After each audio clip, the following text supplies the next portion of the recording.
Mañanas en Libertad.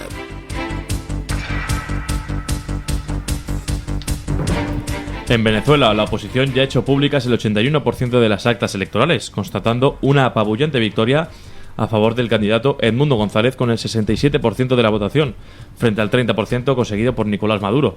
Desde el domingo, tras la autoproclamación del triunfo de Maduro en los comicios, se han presentado varias protestas en rechazo a los resultados oficiales en el país. Frente a esto, el régimen respondió con la fuerza en contra de la ciudadanía, dejando hasta 11 muertos, 2 de ellos menores de edad. Por ello, Edmundo González ha querido transmitir un mensaje al pueblo venezolano.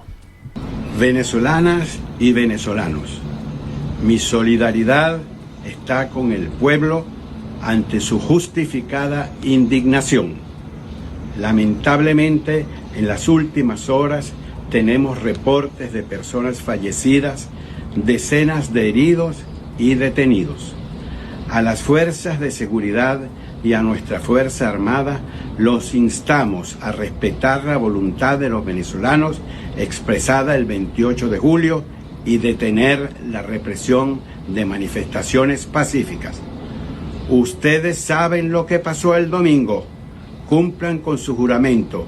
La Constitución está por encima de todos. Los venezolanos queremos paz y respeto a la voluntad popular. La verdad es el camino a la paz. Ante una posibilidad de que la violencia en Venezuela siga creciendo, el gobierno de Costa Rica ha ofrecido asilo político al líder de la oposición, María Corina Machado, y al candidato Edmundo González, como también a todos los ciudadanos que sufran persecución política por parte del régimen de Maduro. Hasta el momento han sido detenidos varios miembros de la oposición y existe un número indeterminado de heridos por la represión de las protestas por parte del gobierno. Bueno, Costa Rica ha ofrecido asilo político a María Corina Machado y María Corina Machado lo ha agradecido, pero ha declinado la oferta. Seguirá en Venezuela defendiendo pues al nuevo presidente electo, que es Edmundo González. Por cierto, Perú ya ha reconocido a Edmundo González como nuevo presidente electo de Venezuela. ¿Saben ustedes qué ha dicho la Unión Europea? Que bueno, que condenar el fraude de Maduro, que es prematuro, con el 81% de las actas, prematuro cuando la Organización de Estados Americanos nos ha publicado un informe demoledor diciendo que esto es un fraude de Maduro y que la oposición ha ganado por goleada, prematuro cuando hasta el Centro Carter se retira de Venezuela diciendo que esto no ha sido una elección democrática y que no ha habido ni la más mínima transparencia por parte del gobierno. Hasta el Centro Carter lo dice, pero la Unión Europea dice que es prematuro. Pero qué asco damos los europeos. Al final la Unión Europea, las autoridades de la Unión Europea nos representan, queramos o no. Y de nuevo estamos haciendo el papelón del siglo. Mientras que hay países que han condenado directamente el fraude y lo han señalado, la Unión Europea sigue con la mandanga de que Maduro enseña las actas. ¿Pero qué actas va a enseñar si no tiene ninguna? ¿Qué están? ¿Dándole tiempo para ver si con los chinos que han llegado allí al centro de conteo pueden hacer unas actas nuevas? Hombre, por favor. En Venezuela se están dando ahora mismo pues protestas en la calle que no se habían visto desde hacía muchísimo tiempo. Se están dando protestas en un país donde pues hasta ahora existía una incógnita. En Venezuela hay como 30.000 asesinatos al año de delincuencia común, más luego centenares de asesinatos por razones políticas, pero de delincuencia común hay 30.000 asesinatos al año. Es un país extremadamente inseguro, es un país donde hay mucha gente en el hampa, con armas en la mano, y que no tiene reparo en utilizar esas armas para robar un reloj a alguien. Una duda que existía a lo largo de estos años era, caramba, y entre esa gente del AMPA todos son chavistas, todos trabajan para el régimen, ninguno tiene una madre que pasa hambre, ninguno tiene un hermano que ha sido muerto por disparos de la policía, nadie tiene ganas de ir contra Maduro. Bueno, pues resulta que ahora sí. Resulta que ahora está el propio gobierno de Maduro denunciando que bandas criminales organizadas, bandas de delincuentes de poca monta, están repeliendo a tiros los ataques a tiros de las fuerzas de represión bolivariana. En ciertos barrios como Petare se han producido auténticas batallas campales, batallas a tiros. Por primera vez se están produciendo en Venezuela situaciones que no se habían visto en los 12 años de protestas que lleva el país. Se está viendo el derribo de todas las estatuas de Hugo Chávez, se está viendo cómo queman los retratos de Maduro y del propio Hugo Chávez, se está viendo cómo en ciertos barrios ya se repelen a tiros las agresiones a tiros de las fuerzas represivas colombianas. Venezuela está reaccionando tratando de incrementar la represión y lo están consiguiendo.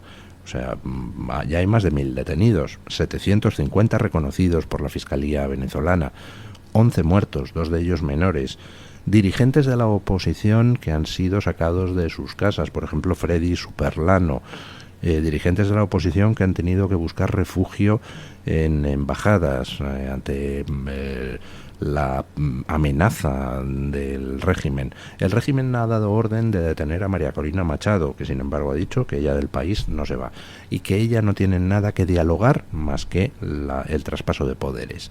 Que aquí no, que esto se ha acabado, esto no es lo que ha habido en otros años, donde gracias a los indecentes de la comunidad internacional, al final Maduro siempre compraba tiempo. Ya no tiene tiempo. Ya Maduro se ha quitado la careta, es un dictador a tumba abierta y hay que echarle del poder. Mucha fuerza al pueblo venezolano. Dependiendo de lo que haga la comunidad internacional, será más fácil o más difícil echar a Maduro. Pero desde luego ya lo que Maduro jamás podrá hacer es continuar en el gobierno fingiendo que es un presidente electo democráticamente. La gente le ha echado a patadas en las urnas. Ya solo puede mantenerse en el poder por las pistolas y por las botas militares. Bueno, vamos con nuestra situación particular, esa declaración de Sánchez ayer. El presidente del gobierno, Pedro Sánchez, se acogió a su derecho a no testificar ante el juez Juan Carlos Peinado. Según ha confirmado el abogado de Begoña Gómez, Antonio Camacho, la declaración en el Palacio de la Moncloa no se extendió más de 2 minutos. Queda claro que Sánchez empleó la misma estrategia que su esposa, quien también se acogió a su derecho a no declarar en ocasiones anteriores en las que fue citada como investigada ante el magistrado. Ante la no declaración de Sánchez, la abogada de Vox, Marta Castro, presente en la comparecencia, ofreció una explicación a los medios sobre lo sucedido. Se verá en el acta que se ha levantado, como en todas las actas, que el señor Sánchez se ha acogido a su derecho a no declarar conforme el 416. En nuestro juicio este derecho le acogería en el caso de su cónyuge, pero en ningún caso en relación a los otros 2 acusados, que son el rector de la Universidad Complutense y el empresario Juan Carlos Barrabés. Consideramos que hay que analizar el alcance de esta no declaración. Unas horas después de que terminase la declaración de Pedro Sánchez ante el juez Juan Carlos Peinado, en una rueda de prensa la portavoz del gobierno, Pilar Alegría, confirmó que la abogacía del Estado se querellará contra el magistrado por un delito de prevaricación. Esta misma mañana la abogacía del Estado ha presentado una querella en defensa de la institución de la presidencia del gobierno. Lo que estamos viviendo es un montaje. Es absolutamente evidente que estamos frente a un montaje. Y aún les diré más. Es que además la estrategia está muy clara. Y la estrategia es dar una cobertura jurídica a lo que es una causa política. Lo saben ustedes y lo conoce la ciudadanía. Aquí no hay causa, no hay objeto. Y es que además la ley es muy clara al respecto. Y fíjense, con esta querella se pretende, por supuesto, que respetar la independencia y la labor del Poder Judicial, pero también defenderlo de las prácticas de quienes operan por motivos políticos y ajenos a la ley. El día de Sánchez terminó en Palma, con motivo del tradicional despacho que mantiene con el rey en la capital mallorquina cada año antes de las vacaciones. En esta ocasión, llegó casi 20 minutos tarde a su encuentro con el jefe del Estado. Bueno, Sánchez, además de ser un aspirante a dictador, Además de ser un presunto chorizo, él y su mujer, además es un maleducado hasta extremos insospechados. De nuevo ha hecho esperar al rey 20 minutos. Ya saben ustedes que no es la primera ni la segunda vez. Pero vamos a lo que decía doña Pilar Alegría. Dice doña Pilar Alegría que todo es un montaje y por eso se querellan contra el juez. Mentira, no es un montaje. Sois unos ladrones. Si no lo fuerais, habríais salido desde el minuto 1 a dar explicaciones. Mira que es fácil todo. Si los medios están publicando basura, tú sales a los medios y dices, mire, esto que ha publicado The Objective es mentira por esto, por esto y por esto. Y esto que ha publicado El Confidencial es mentira por esto, por esto y por esto. Y esto que ha publicado La Gaceta es mentira por esto, por esto y por esto. Y esto que ha publicado OK Diario es mentira por esto, por esto y por esto. ¿Ha dado alguna explicación Sánchez? No, se niega a salir a los medios, porque no tiene contestación, porque no quiere aclararnos los detalles, no ya solo de lo de su mujer, de cómo es posible que le den a una persona una cátedra sin tener ni siquiera una licenciatura, por todo el morrazo. No solo de su mujer, no quiere darnos ninguna explicación sobre la trama de las mascarillas. Se enriquecieron como cerdos algunos, mientras la gente moría a miles en España por el coronavirus y teníamos a todo el mundo encerrado con 2 estados de alarma ilegales, inconstitucionales. Sánchez no ha dado ninguna explicación sobre nada de la corrupción que le afecta. A lo único que se ha dedicado es a indultar a corruptos separatistas, pero también corruptos socialistas, a través del felpudo del Tribunal Constitucional, Cándido Condé Pumpido, que dejó la dignidad atrás hace muchísimos años. Que todo es un montaje, dice Pilar Alegría. No, hombre, no. Lo que es todo es una trama de corrupción asquerosa en la que habéis sumido al país. Os lo habéis llevado crudo y os estáis negando a dar explicaciones. Y tratáis de defenderos atacando a la prensa, atacando a los jueces, pero no salís a dar una sola explicación ante la opinión pública. Si tenéis narices, salid. Convocad una rueda de prensa abierta y dad la palabra a los medios que os están acusando. Venga, dad la palabra y contestadles. Tapadles la boca con la verdad. Pero no les podéis tapar la boca, porque sois unos chorizos. Y lo sabéis. La querella contra el juez Peinado no va a ningún lado. O sea, entren ustedes en Twitter, consulten las cuentas de las personas que normalmente suelen tuitear como abogados que son o como jueces sobre tema jurídico, y todos ellos coinciden en lo mismo: que Sánchez tiene derecho a presentar las querellas que quiera y tiene derecho a que la abogacía del Estado lo haga. Es un funcionario público y la abogacía del Estado está para defender también a los funcionarios públicos, pero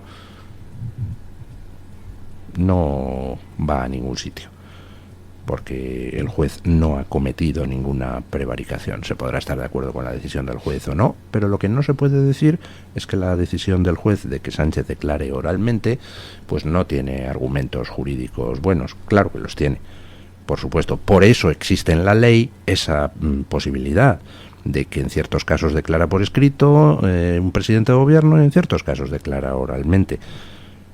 Si siempre tuviera que declarar por escrito por todo, pues entonces no existiría esa posibilidad en la ley. El juez ha evaluado las circunstancias y ha decidido que declare oralmente. Ahí no hay posibilidad ninguna de que prospere ninguna querella por prevaricación contra ese juez. Se trata simplemente de amedrentar a otros jueces, de amedrentar al propio juez Peinado. Se trata de fingir, en mi opinión, sobre todo, fortaleza. Aquí estoy yo, voy a pelear, no vais a poder conmigo. Se trata un poquito de ese reflejo chulo de Sánchez. Si miran ustedes a Sánchez, todo en Sánchez es un chulo de discoteca. Todo en Sánchez es ese mirarse el cuerpo. ¡Qué bello soy! Nena, ¿quieres bailar conmigo? Te hago el favor de sacarte a la pista de baile. Es ese tipo de personaje enamorado de sí mismo, carente de empatía por los demás, para quien todo es y todos son utilizables. Y claro, a un personaje de estos chulo, soberbio, enamorado de sí mismo, le llega un juez y le dice: ¿qué? ¿Perdona? Pues resulta que serás presidente de gobierno, pero ni el presidente del gobierno está por encima de un juez. Y te voy a tomar declaración.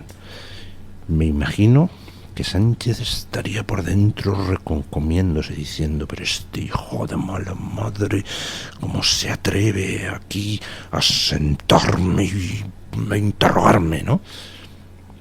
Bueno, eso que en Sánchez opera a veces como virtud, porque le lleva a ser enormemente arriesgado en sus decisiones y a tirar siempre para adelante, opera también como defecto, porque las personas tan soberbias, tan enamoradas de sí misma como Sánchez, pues al final evalúan las situaciones de manera incorrecta. Las situaciones hay que evaluarlas con calma, y las emociones pues son algo que no es demasiado compatible con el ejercicio del poder. Cuando te dejas llevar por las emociones, malo, malo, malo. Y Sánchez se está dejando llevar por las emociones, por ese te vas a enterar. Pues mira, no se va a enterar de nada Sánchez. Hasta tú, presidente de gobierno, estás sometido a las decisiones de los jueces. ¿Que no te gusta? Pues yo qué sé, machácate un pie. A mí qué me importa.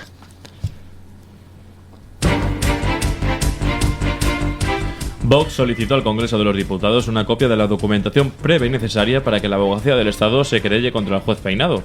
El partido liderado por Santiago Abascal hace esta solicitud después de que la Abogacía General del Estado presentara ayer una querella por prevaricación contra Peinado en defensa de la dignidad de la institución de la Presidencia del Gobierno de España. Lo que está solicitando Vox es la autorización que el Ministerio de la Presidencia, Justicia y Relaciones con las Cortes debe otorgar para la interposición de una querella por la Abogacía General del Estado.